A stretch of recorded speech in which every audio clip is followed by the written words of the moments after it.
नमस्कार मित्रांनो, मी सौरभ.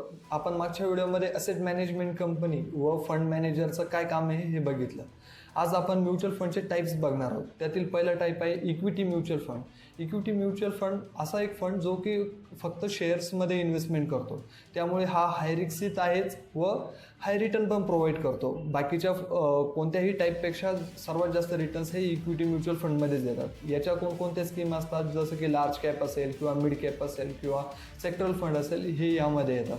आणि यामध्ये त्यांनीच इन्व्हेस्टमेंट करायला पाहिजे जे 5 वर्षापेक्षा जास्त इन्व्हेस्टमेंट करू शकतात. ओके, आता सेकंड आहे डेब्ट म्युच्युअल फंड. हा म्युच्युअल फंड गव्हर्नमेंट बॉन्ड्स असेल किंवा कॉर्पोरेट बॉन्ड्समध्ये इन्व्हेस्टमेंट करतो, त्यामुळे याला रिस्क खूप कमी आहे आणि स्टेबल रिटर्न मिळतात. याला तुम्ही 6 महिने ते 2 वर्षापर्यंत पण होल्ड करू शकता, एकदम शॉर्ट पिरियडसाठी सुद्धा.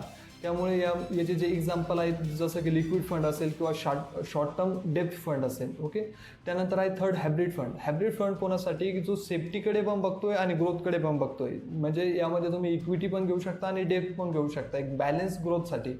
आता याचे जे एक्झाम्पल आहे, जसं की ॲग्रेसिव्ह हायब्रिड फंड असेल किंवा एक कन्झर्वेटिव्ह हायब्रिड फंड असेल. ओके, आणि फोर्थ आहे ELSS. हा टॅक्स सेव्हिंग फंड आहे, ज्यांना टॅक्स वगैरे सेव्ह करण्यासाठी इन्व्हेस्टमेंट करू शकता. बट याचा ड्रॉबॅक असा आहे की याला 3 वर्ष लॉक इन ट्रेड आहे. याला तुम्ही 3 वर्षापर्यंत सेल करू शकत नाही. बाकी कोणत्याही म्युच्युअल फंडला तुम्ही केव्हाही सेल करू शकता. ओके.